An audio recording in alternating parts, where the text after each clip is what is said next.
Welcome to another Garage Junk Review video.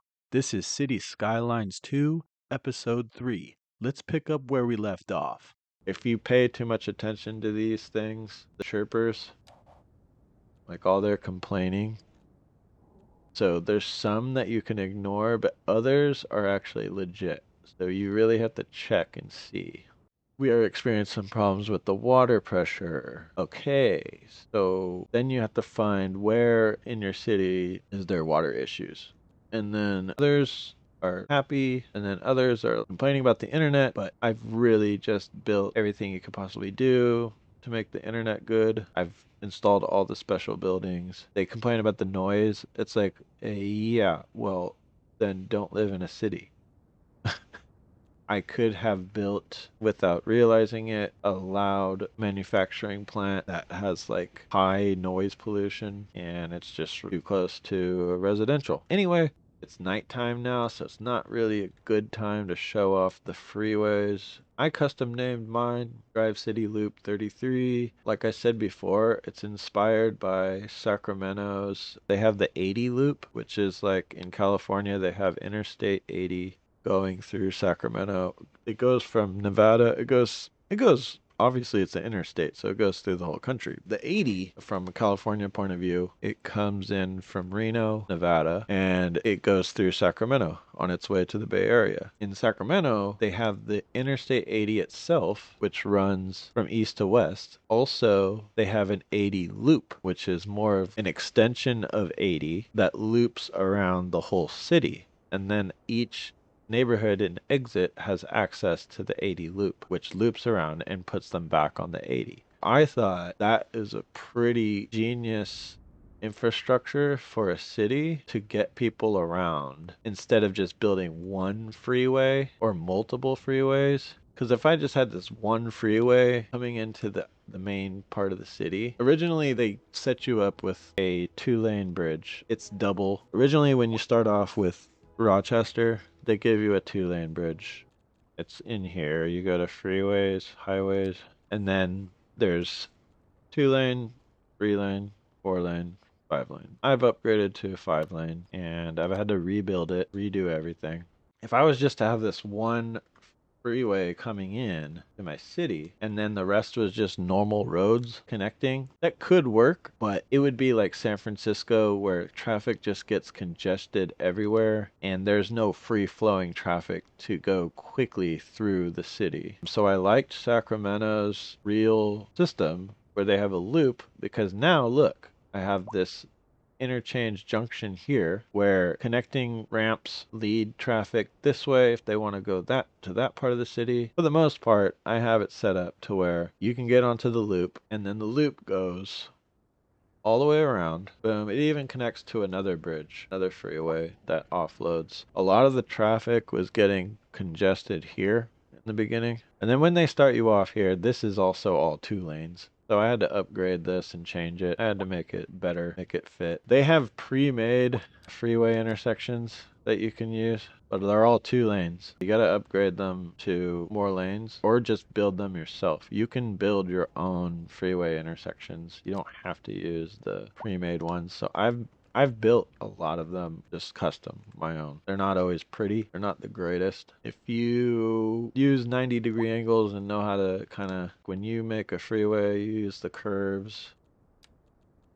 the right way, like slightly curvy, complex curve, and continuous curve. All of those are really useful to create the freeways that you really need. But to get back to the point, my loop 33 goes all the way around the city, and I have various exits and on-ramps. The only problem with your freeway being 50 meters up, the benefit is you can build modestly underneath it. Like, because this is so massively tall. Yeah, I could build whole apartment buildings underneath these freeways, which is nice. That's the upside. The downside is when you have an off ramp or an on ramp, it is extremely hard to build them and it wastes a lot of space because you're not allowed to build a off-ramp that has too steep of a slope. I don't think it needs to be 50 meters. I built it way too high. I probably could have built them down. It probably could have been 30 meters and been fine, but for some reason I just felt like 50 was what I wanted. In reality, I could probably build like modest apartment buildings underneath these. So as an example, I was having a really bad problem with this one. There was another one somewhere. Where was it? Was it South? I think it was South City. Yeah. So my loop goes all the way around. I have my city split up into districts, which is what you have to do in this game. And you go to the districts, you go to the areas tool, and you can create new areas. Mine are all custom except for the only ones that I've left is like Victoria Mills was auto-generated name, and then Blackwood Glen was also just an auto name. But the rest I custom made. Like my university is here, so I called it the University District. My city hall's over here, along with I think the welfare building and the other government buildings, so I called it Civic Center, just like San Francisco. Long Peninsula is kind of like a play on Long Island, but it's not an island, it's a peninsula, so I called it Long Peninsula. Subway Yard is here. I called it the Subway District, which is mostly industrial. And then West Financial District, if I go to Office Zone, I assume most of the skyscrapers are going to have to do with finance. So just like in San Francisco, they have the Financial District. Well, there's a West Financial District, and then there's this financial district that I have here. This is kind of like in a little snail-like curvature zone. And then I have other zones of offices, which is totally great. And then a small one here. And this is actually, yeah, I custom named this one too. High-rise pier. There's skyscrapers on the side. They look pretty cool. I like this neighborhood right next to the bridge. It reminds me a little bit of San Francisco coming in on the Bay Bridge, but not so much because on the Bay Bridge, there all the big buildings are on this side. Right now, I have an industrial zone over here. I think I'm gonna redo it. I don't know yet. Don't fall for this. Don't fall for this and think, oh, it's green. It says it's okay. It's good for residential. Because what's going to happen is I'm going to build all these homes, and then they're all going to start complaining about the noise pollution from the nuclear plant. There, because look, it says noise pollution. It's high. So why would I want to put homes, people living next to? I can even test it out. We even test it out. Let's just test it out. Let's test and see what the game does. So let's put residential right here, and then let's see once it's developed. I mean, I'll have to come back to it. I mean, I could turn up the. Let's just watch these build. I just want to see because it's telling me that it's okay to build residentials over here. But I guarantee that it's not because there's a nuclear power plant right here. And while it doesn't produce, I think that's the advantage of nuclear though, because if you build a nuclear plant, it actually says thermal power plant that uses nuclear fission, generates vast amount of power, requires lots of water and cooling, but the building and upkeep costs are rather high. Generates a lot of noise pollution, but no ground or air pollution. That's probably why it's telling me that I can build residential because it doesn't have ground or air pollution. But I am willing to bet that they're going to complain about the noise because there's just no way. There's no way that that's not going to end up being an issue. They're going to complain. So I will just leave these 3 buildings here. They're going to be like, oh, yay, I live next to the water. I live next to the harbor. But then I guarantee you, there's just so much going on in this game. It's just so massively impressive. Like, look at the animations. Look at all these trucks are merging onto the freeway. All these cars, every single car is animated, has traffic. It's amazing. This game is phenomenal. I love this game, dude.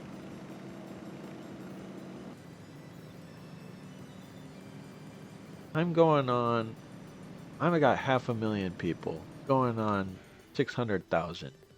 It is crazy how much is going on in this city, you know?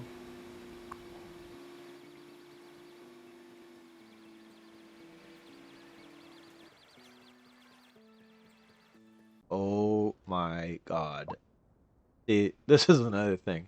Okay, so when you lay down specialty power plants and stuff, you really have to pay attention to upgrades.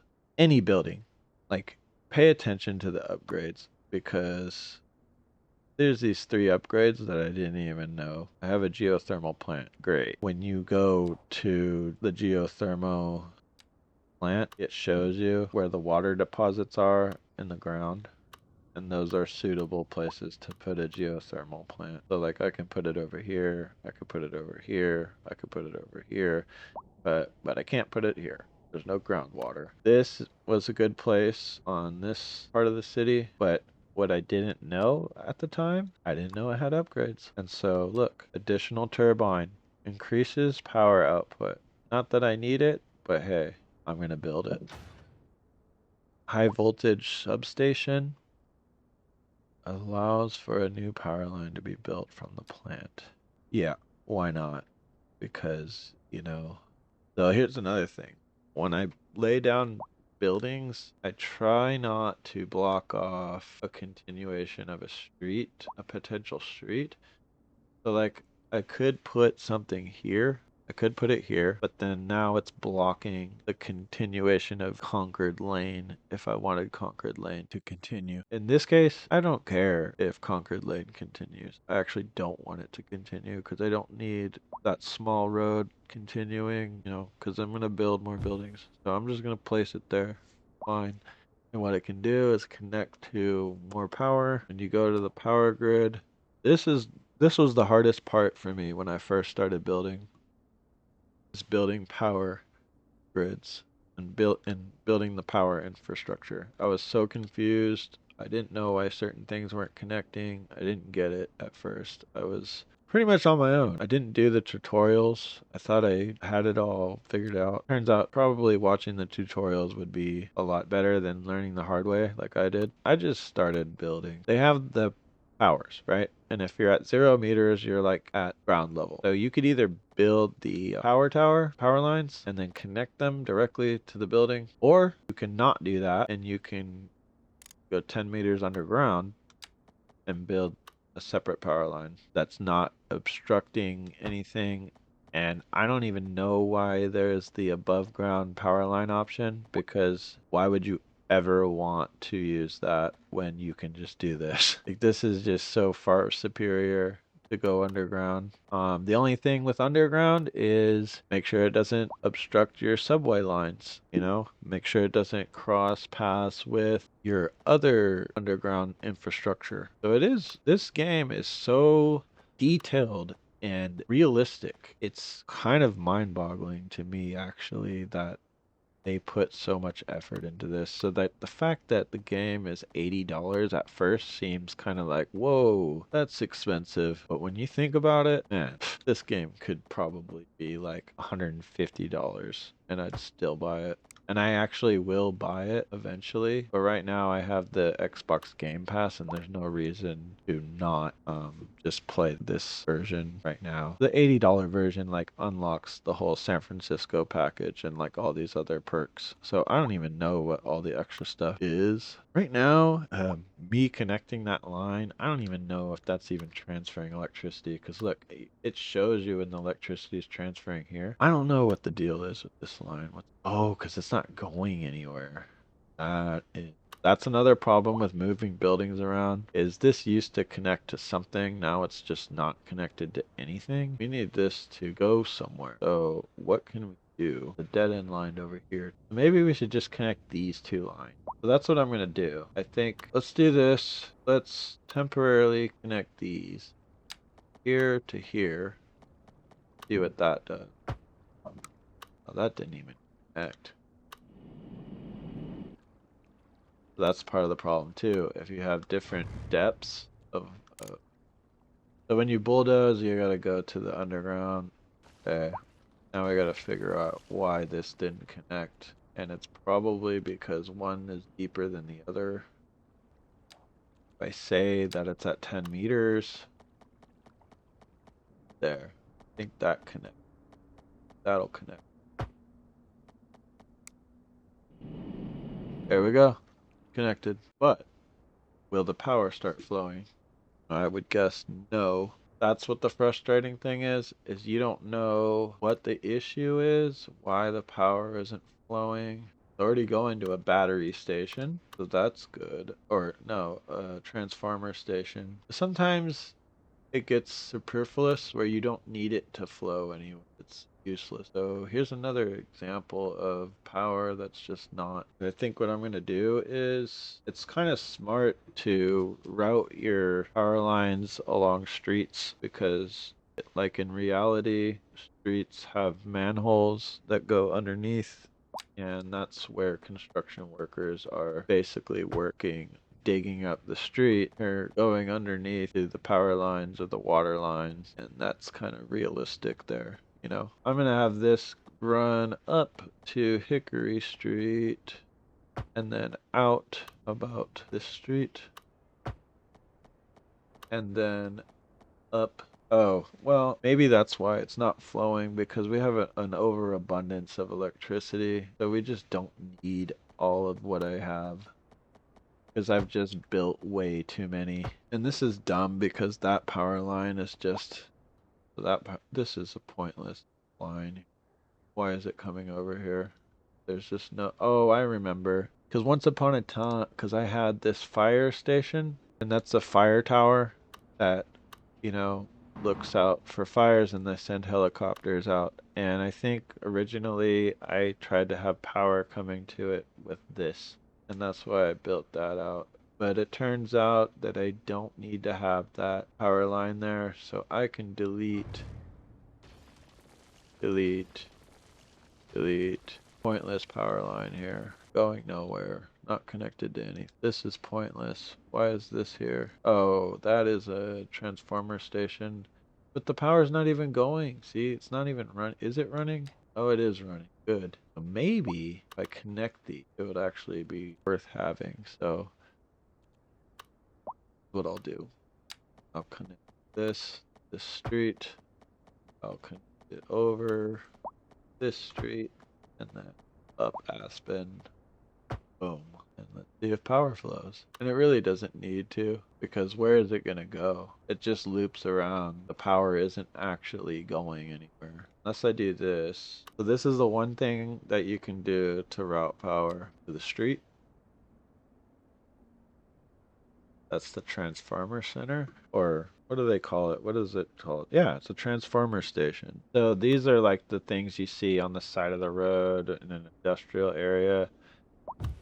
And it takes all the high voltage power that comes from the plant and transforms it into lesser volts of electricity so that it could be distributed to regular power lines, um, and whatnot. You know, if you want to be fancy and actually see the fruits of your labor, you can connect.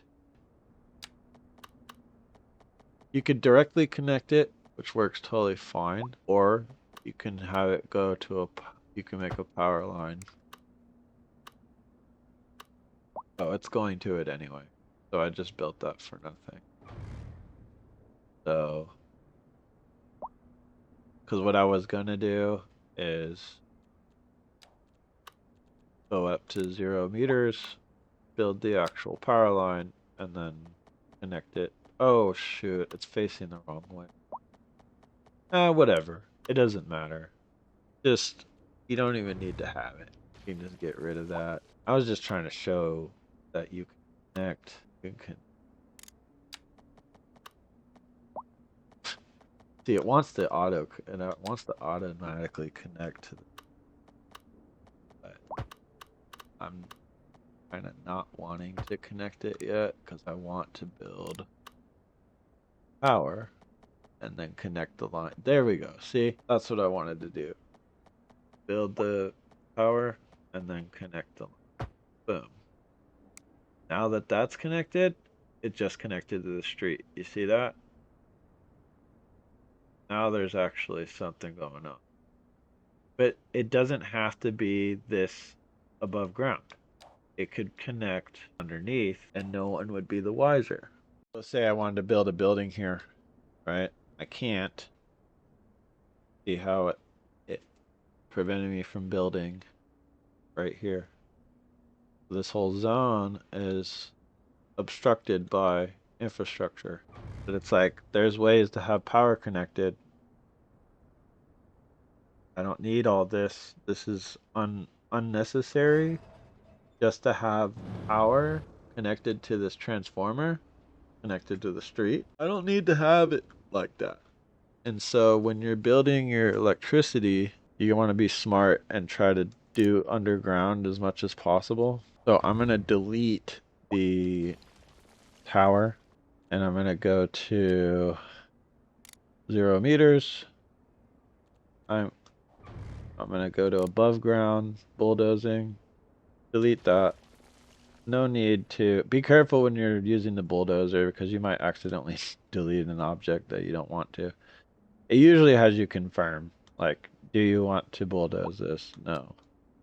But yeah, just be careful. You could accidentally bulldoze a business because it won't double check if you want to bulldoze a regular building. It'll just make your business disappear. So be careful with the bulldozer. And also, oh right, yeah, we're just gonna connect the power line underground.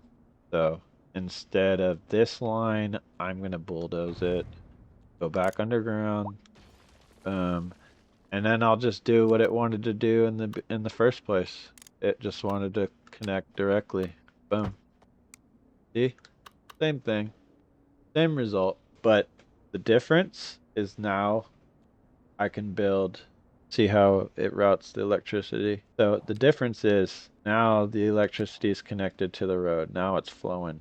So all the energy from the geothermal power plant, even though the route of the electricity is questionable, it's powering the middle of the city now, whereas before it was all road network. The road network carries a lot of the electricity, but what I try to do is spread out my electrical plants to where I'm covering different parts of the city. Because there is such thing in the game where if you have too much power going through one street or one road, it'll tell you that there's an electrical bottleneck. And then you'll have to figure out a different route for your electricity to flow. So right now, I have my electricity. Generally, it's saying I have a surplus, I have an overabundance, so I'm trading it to neighboring cities, which is great. That's fine. I'd rather have an overabundance than not having enough and just constantly scrambling to build electrical plants. As you can see, there's a lot of electrical plants around this end of the city, but in the middle, it's kind of sketch. It was good that I kind of built it out a little further to the middle. That way, the middle isn't so gridlocked. And so there's a power source on the island. There's a power source on the south island. And then, in addition to all the power coming from this Power Road district, basically, it's the Power Road industrial zone. I think that the city is pretty much covered. Yeah, electricity wise, it didn't start out like this. It was a nightmare. It was very frustrating for me. I was having a really hard time connecting power lines and routing them and figuring out why does the power not want to go here? How do I connect it here? And it's really that realistic that the game makes you connect the electricity to a transformer like in real life and then connect it to a road. It's that detailed. Props to the developers. This game is amazing. I can't say that enough. I think I'm done. I think I've covered not even a fraction of what the game has. We're gonna come back and check on these homes over here that are next to the nuclear power plant that has maximum noise pollution and just see, yeah, because it already says here. Yeah, they're neutral about living here. They're not happy. This is not a good place to build residential. I knew I was gonna be right about that. It was just like I was surprised that the game was actually saying, yeah, build residential, go right ahead. Yeah, it's a great idea. Except for it's not, because there's a freaking airport, which is the highest amount of noise pollution you could possibly have. Okay, like surprisingly, actually, it doesn't show, the airport actually doesn't show if it has noise pollution. You would think that it would. Are you kidding me? Some things about the game are super realistic, and then other things just don't make any sense. Because I was almost certain that the international airport would have noise pollution, and it would be an issue for people living next to it. I zoom in and it's loud, or at least it was. Yeah, holy crap. Eh, not that noisy. Okay, well, I guess only when planes are taking off. Alright, well, I got one plane. I got one route of the whole airport. So I built it, but I didn't assign that many routes because I was trying to finish the train connectors. This is a train. Trains can come in, drop people off. I wanted to finish the entire train route for the entire whole area. And I do have a lot of train stations. I have train tracks that run around, up around to all the other areas. These are all, I'll talk about these in another thing because I got so much already that I need to edit that it's going to be a little overwhelming to do all of them. But yeah, I got a train route that goes almost around the entire area. Train routes that go out to trade out and then to stay in the loop. I have to build a couple more stations. I have a station here for this new neighborhood that I'm developing. I'm really liking this new neighborhood that I'm developing, which is called West Heights. It's kind of reminds me of San Francisco in a way, and Oakland, like some of the hills. This reminds me of Pacific Heights in San Francisco sometimes. Not quite, because Pacific Heights is way up, way steeper, way up higher elevation, but it's similar. So I kind of liked how the streets were going up into the hills. And when I first started recording, I left off here in this neighborhood. That's why I had it on this neighborhood. But I like it in San Francisco. There's a lot of these kind of streets where you have markets on the bottom and apartments on top, and then you have these kinds of parking, like the street parking on the side, and then two lanes, two-way streets with parking on the sides for either commercial or for people that live there. And obviously it's jam-packed full, which is totally accurate because that's how it is in San Francisco, in the city. Just you cannot find a parking space. It's ridiculous. And so I kind of wanted to make it like realistic like that, where it's like parking is pretty hard to find. It just kind of adds to the city feel. Feels like a city that way. Over here in this neighborhood, I kind of did back and forth between European style houses and North American. I don't know why European is toggled off. I had it on. Oh, and you know what? Here's a really good lesson for everyone. Don't forget to save to your local. Like I save locally. I save on the cloud, but I also save a local copy with the autosave because I really don't trust the cloud. So I just save both. Obviously, I have the autosave going every 10 minutes, but yeah, that's pretty much, that's City Skyline 2, and it's pretty amazing. I will do more videos, edit more videos, but right now, it's kind of like I'm gonna have so much to edit. I think I'm just gonna shut it down and That's it for now. Thanks for watching another Garage Junk Review video. If you want to see more like this one, consider giving it a like and leave a comment down below. Also, to support this channel, consider subscribing and hit the notification bell to get future updates. Until next time.